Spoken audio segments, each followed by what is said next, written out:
Yuuki had obtained Maribel's power. Kagali let her exasperation show. I really wish you'd talk to me about it first. Ha ha ha, I already explained why I didn't. That's why I was able to trick Maribel, you know? Kagali pressed him. But do you realize how hard it was not to let my outside friends find out the truth? As Yuuki fought Rimuru, Kagali was forced to distract the expedition team so the secret behind Yuuki's powers didn't come out. Any strange activity on her part ran the risk of attracting Rimuru's attention. It was an ordeal for her. Yuuki, meanwhile, didn't really care if people found out, so he didn't see it as a problem. Even if everyone knew he could cancel people's skills, it wasn't like someone could devise any kind of workaround against it. It was an ace in the hole for Yuuki, yes, but it wasn't even one of his last resorts. Well, you know, I trusted in you. It worked out in the end, so can you maybe let me off the hook this time? Kagali's next question cut closer. You siphoned off Maribel's power, didn't you? Was that in your plans too? Yeah, more or less. They say sinful, unique skills are the most powerful ones out there, so I did have my sights on it. I heard Avarice was driven by the size of your desires, and I figured it'd be pretty appropriate for me. Kagali stared at him. You really are crazy sometimes. It's not that easy to take somebody's skill, you know that?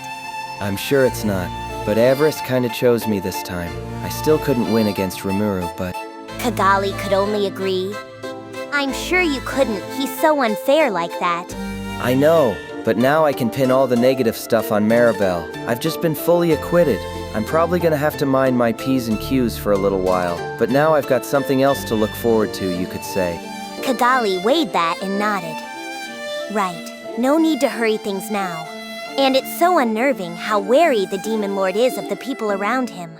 I can't say I liked everything about your plans, but I think I can appreciate them now. Her main complaint was how Yuuki ruined the crypt by blowing it up.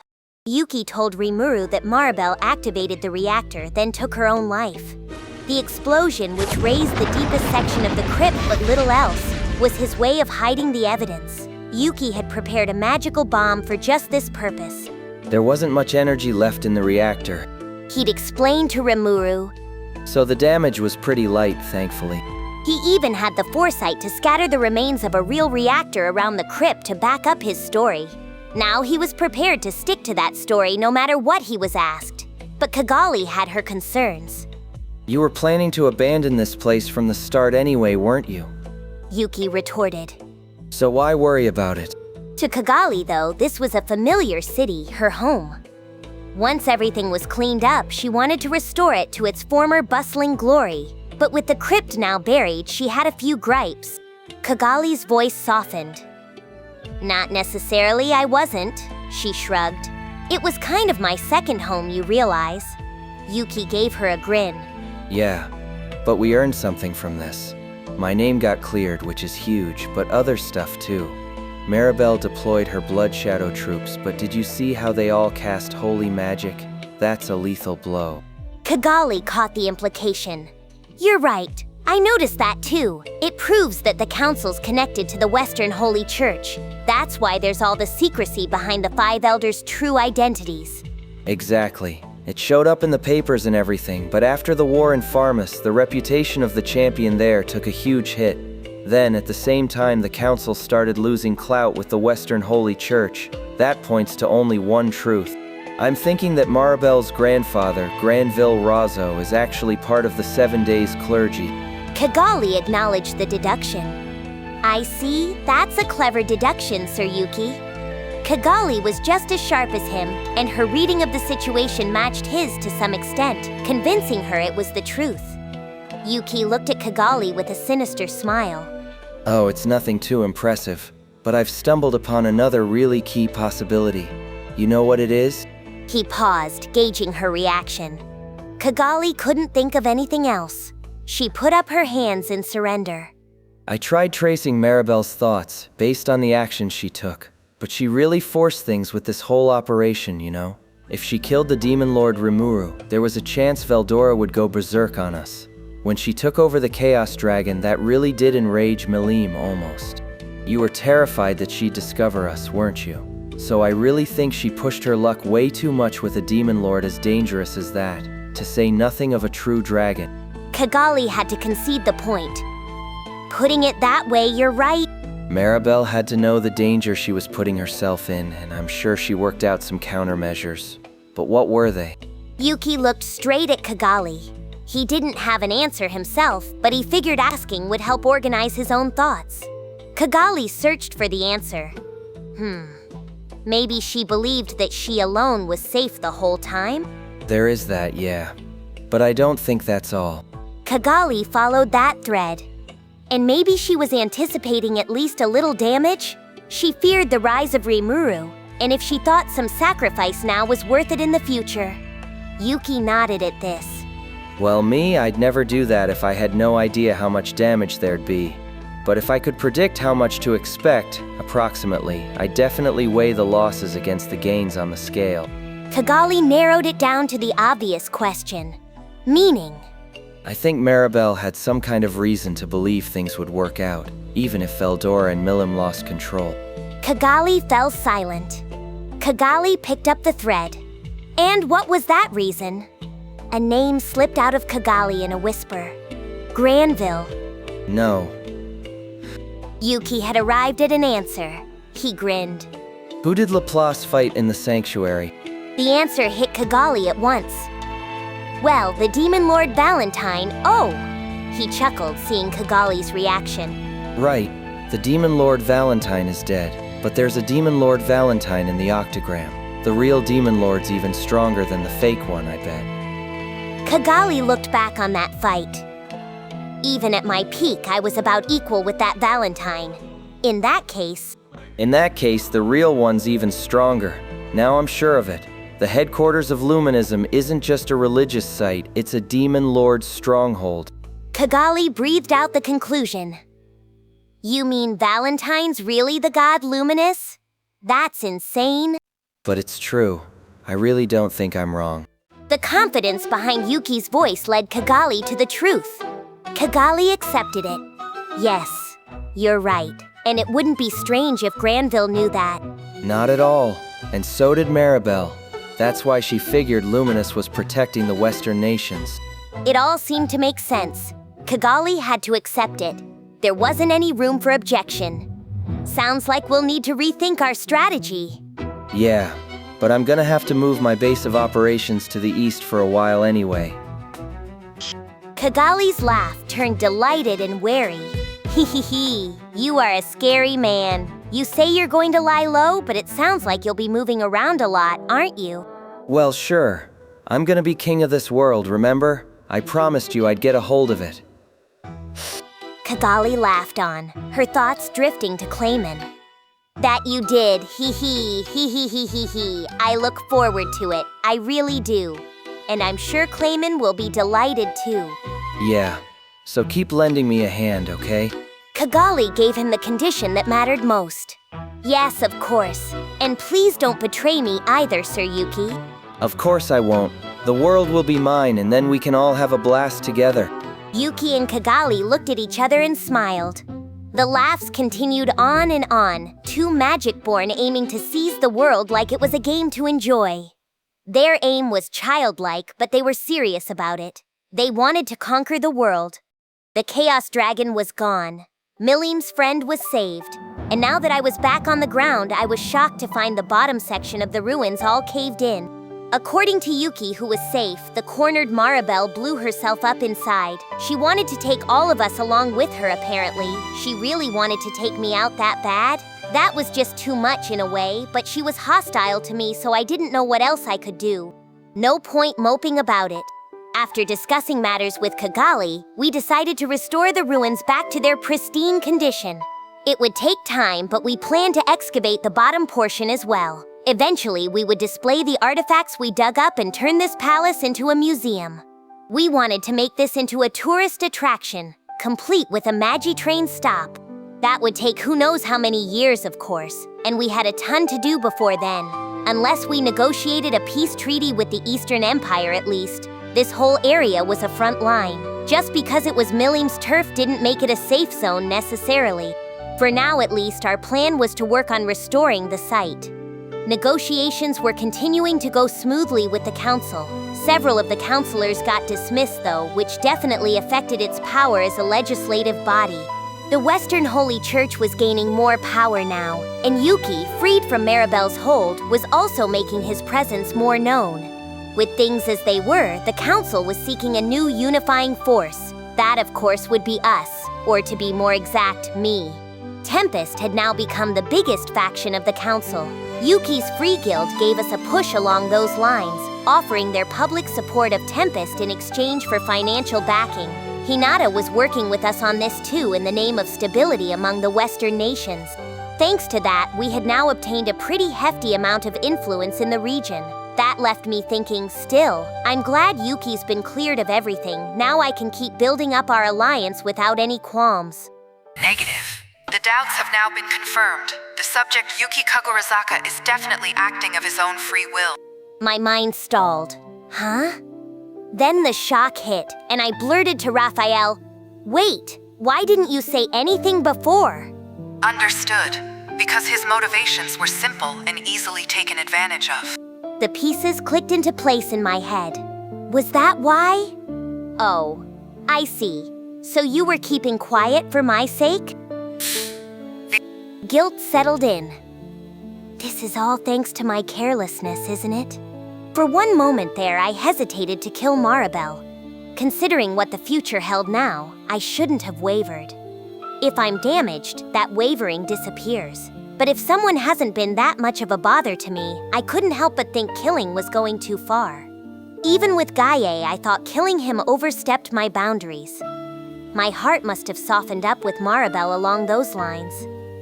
I had to ask Raphael, so did you keep quiet because you assumed I couldn't kill Maribel? Affirmative. It was decided that it was necessary to do so. In my head, resentment flared. That's so selfish. Or maybe not. Just as Raphael predicted, Yuuki killed Maribel for me, and now he was resting on his laurels, assured that all the evidence was destroyed. I guess someone like that would be easy for Raphael to handle. Then frustration turned inward. I was in no position to complain, but I still found it incredibly frustrating, making Raphael worry like that just because I'm so unreliable. Negative. That is incorrect. I did not want my lord to feel any anxieties. I tried to answer Raphael honestly. Well, thank you. I wouldn't feel guilty this way, right? My answer grew firmer. Yeah, I'm glad for that, but that's not gonna work for me. I need to face facts and decide things for myself. Otherwise, I'm a failure as Raphael's master. If I keep clinging to people like this, I'm never gonna grow and mature. So I made one request. So next time, report the whole truth to me, okay? I promise I'll accept it. Understood.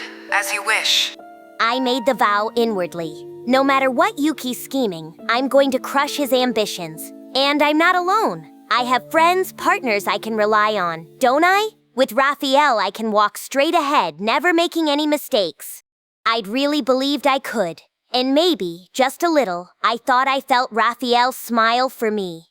A white manor, a garden lined with colorful blossoms, the young girl's smile, and a boy watching over her. It was a vivid, unfaded memory of happier times, and he wished to gain that happiness back. But it was difficult. He built a manor, a city of gold, with a beautiful garden that seemed to recreate the paradise of heaven up above. It was even more splendorous, even more impressive than what his memories told him. But no matter where he looked, he just couldn't find the final piece of the puzzle. Even with his power, enough force to become one of the great pillars supporting the entire world, he was unable to get his beloved girl back. If she couldn't be found, the smile would never return to his face. He had, after all, established all of this for the sake of that one young girl. His name was Leon Cromwell, a demon lord known as the Platinum Saber, and the name of the girl he searched for.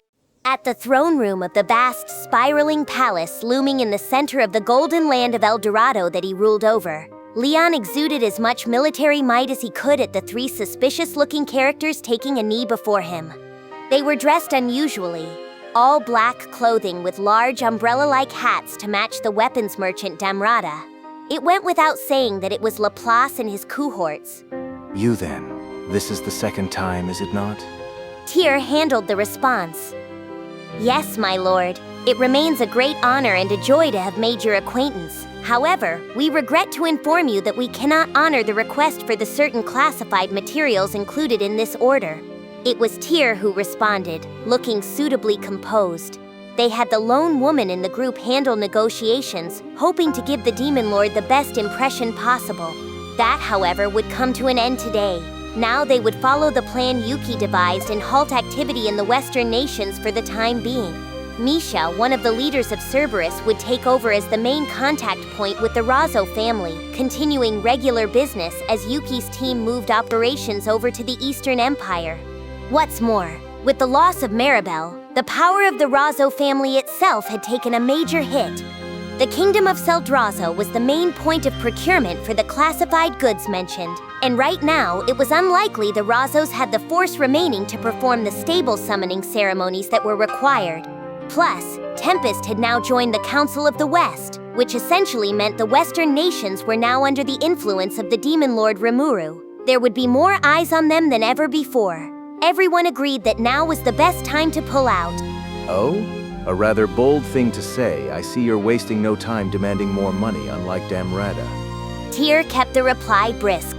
No, Lord Leon, it is nothing like that. As you know, the Demon Lord Rimuru is attaining a prominent position within the Western nations. He appears to frown on the summoning of otherworlders, and he strictly prohibits it. Thus, we have come to the painful conclusion that it will be difficult to continue defying his will.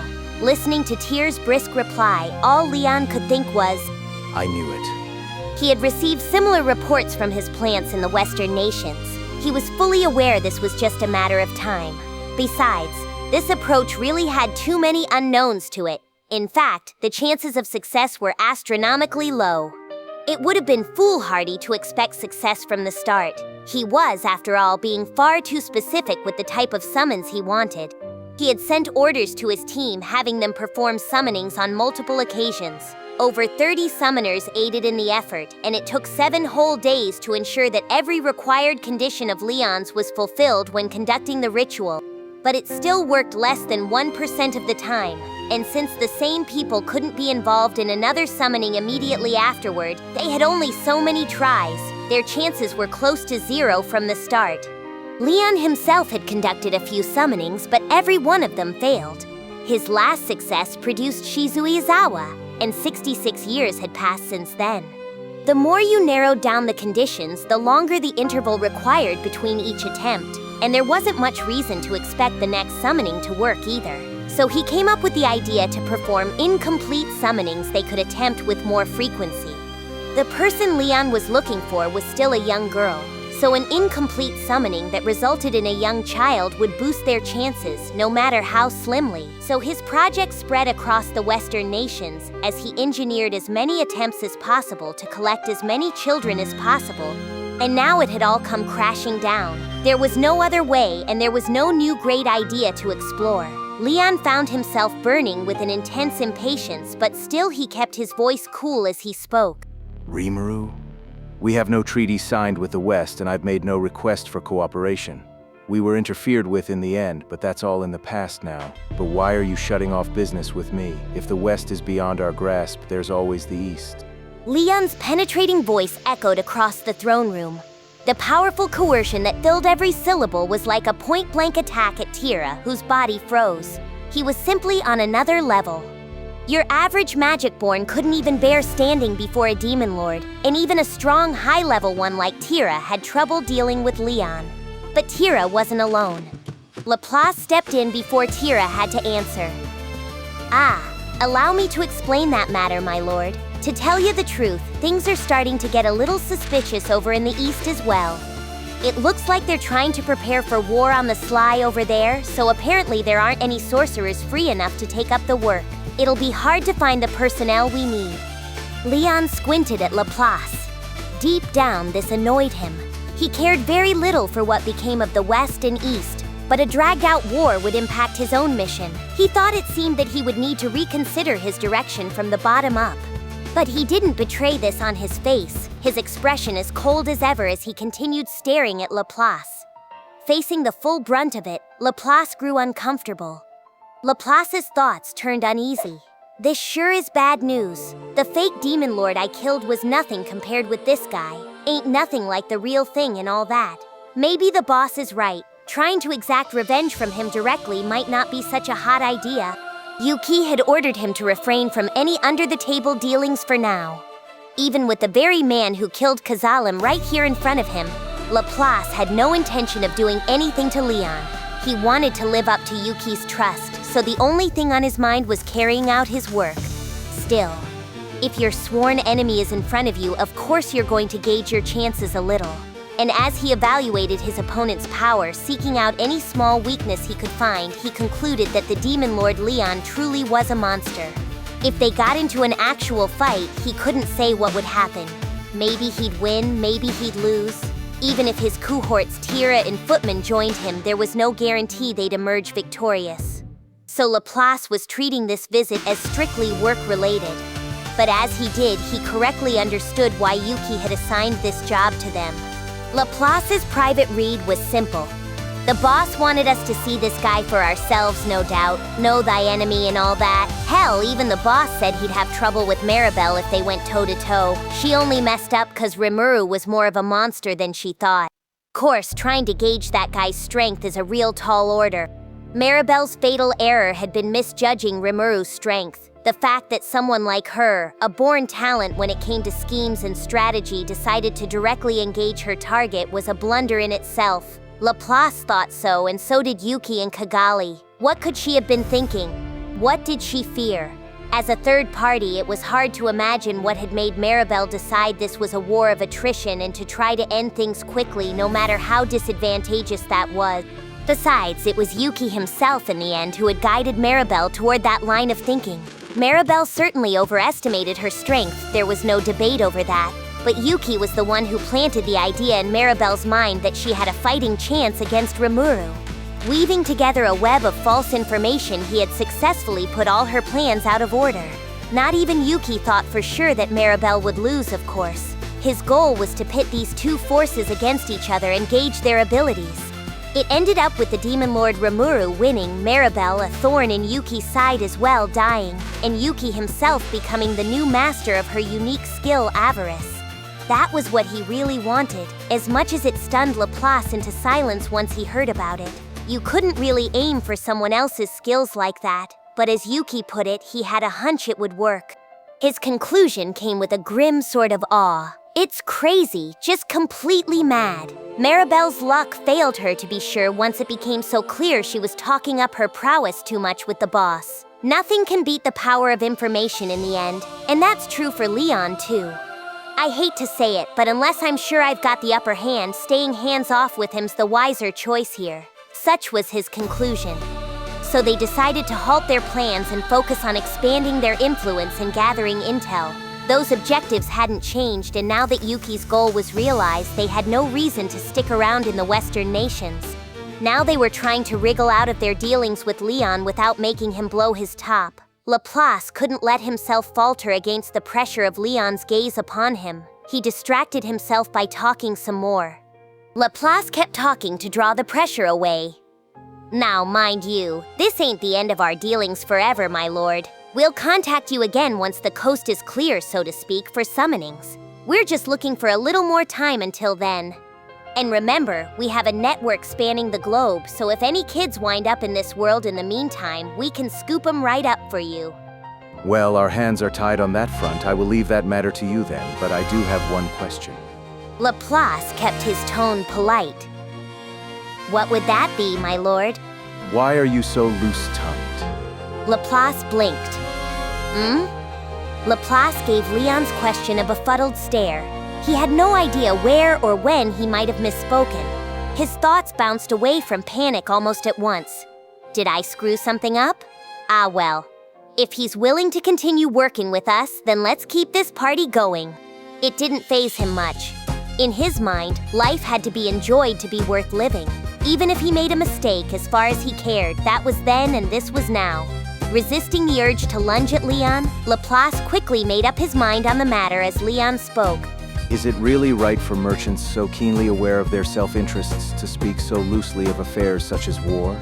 If Dorado were here, I don't think he'd do anything quite so foolish. The word caught in Laplace's throat. That? He had a point, but Laplace still felt in the right. Yuuki had ordered him to make that statement, and he told him about something else too. Recalling it, Laplace could feel all the pieces falling into place in his mind. The next thing Leon was likely to say was, "What are you hiding? You seem to want to point my eyes toward the war, but you will have to try better than that." The question was exactly what Yuuki predicted. It put Laplace at ease even as it exasperated him. In his head, Laplace could only sigh. There's just no dealing with him, is there? The boss knew full well that the conversation would turn out this way. Leon, reading Laplace's words too deeply, surmised that he was hiding something. A demon lord like him, who correctly knew the value of information, mistakenly thought this was a scheme to distract him from some other goal. But it wasn't.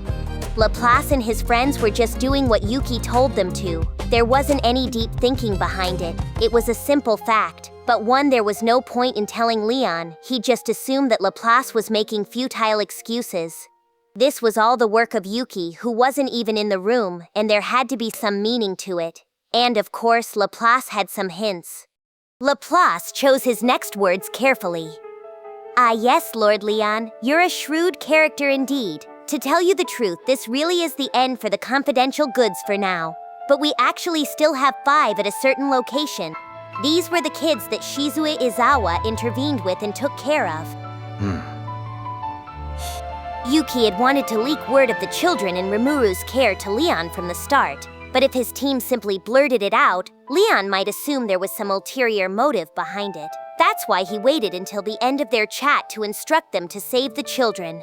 His uncanny ability to predict a conversation, something that could potentially flow in any direction, was one reason why Yuuki was such a fearsome presence. It even scared Laplace a bit as he continued following Yuuki's instructions. Laplace moved into the real leak. There are 3 boys and 2 girls, you see, all otherworlders. The problem is their location. It's a spot that we don't have access to. Shizu Izawa Shizu, is it? And this place is Tempest, is it not? Laplace rolled with it. You got it. I hate to disappoint, let me tell you, but we're all merchants here. We don't want to expose ourselves to too much danger. By the way, their names are Footman Cut In, Ken Mazir, Ryoziki, Gail Gibbs, Allison, and Scoey Colbert. Before Laplace could recall the names, Footman, silent until now, barked them out. Yuuki, picturing Footman as unsuited for negotiation, had only asked him to memorize that name list. Laplace added, "Yes, those are the ones. Not that you'd have much interest in unavailable goods, my lord." Laplace smiled. Leon, meanwhile, frowned peevishly. Your diction leaves much to be desired. Are you sure it was Scoey and not something more like Chloe? Footman gave the irritated question no answer. Any further prodding, and Leon's anger might develop into all-out belligerence. Footman, after all, was in the most danger out of anyone in this room. Normally, it would have been smarter to not say anything, but despite riling Leon up, it wasn't the wrong move to make. Tears smoothed it over at once. "Excuse him, Lord Leon. The names of otherworlders are always difficult to transliterate into our languages, so they're likely not completely accurate. But if I may, I was told that the names aren't important regardless." She bowed, and Laplace and Footman followed suit in vaguely comic fashion.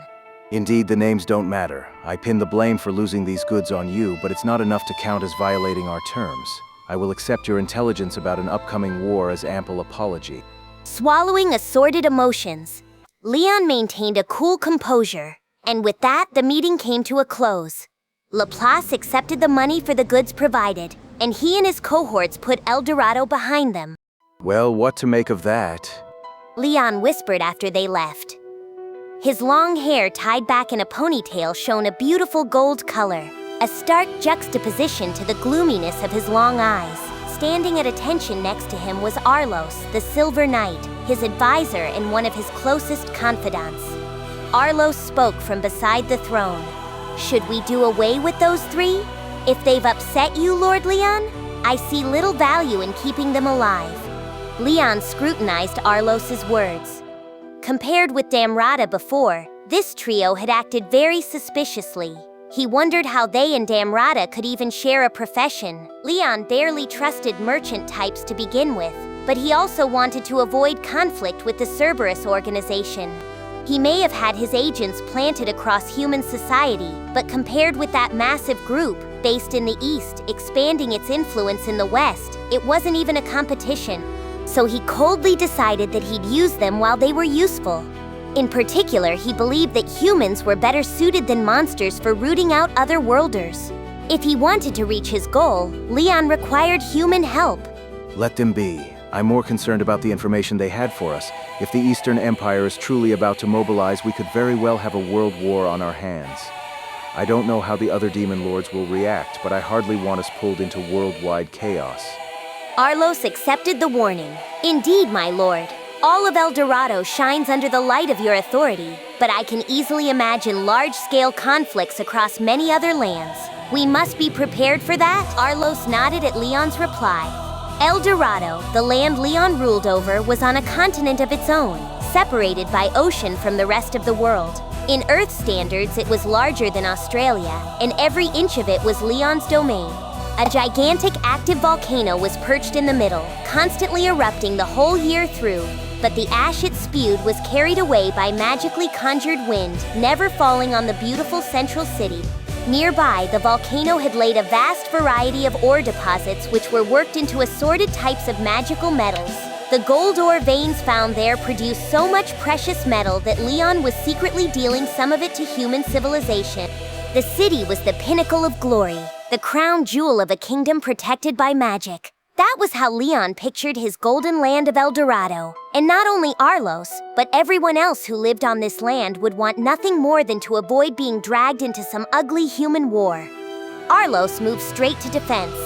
I will have some emergency defensive magic readied for deployment, and I will put our security protocols at their highest level. Yes, if you could, please. But things never work out the way you want, do they? Arlos looked to him.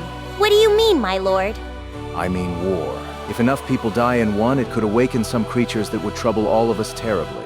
I know Jaune, the original Yellow, is slumbering in this land somewhere. I doubt she's taken physical form yet, but... Leon groaned. It was all so ridiculous. What was the Eastern Empire thinking? He didn't know. But any war naturally involved a lot of death. The more blood that was shed, the more the monsters exposed to it would be energized. In the worst case, it could awaken one or more dangerous demons, a true calamity for humankind. Leon, with his unique background as a former hero, knew exactly how foolish that was. Of course, as a demon lord, this was just him being sentimental. While it saddened him to see, no matter what sort of misfortune all those unknown faces witnessed, he wouldn't lose a wink of sleep over it. No, Leon's concern was about a far less likely possibility. What if, by some chance, this harms the very girl he's looking for? Arlos answered with knightly resolve. If that time should arrive, let us show the full force of our powers.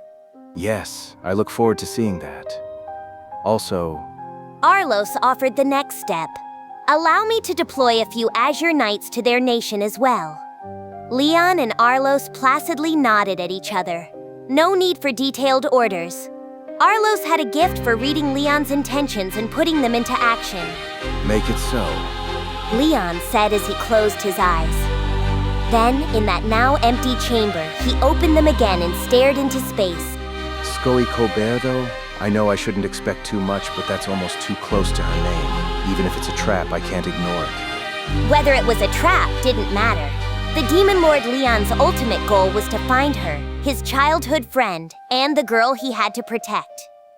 That girl's name was Chloe Aubert. Route confirmed. The next episode and full playlist are ready. Then don't stop here. Keep watching in story order and subscribe before the next part drops.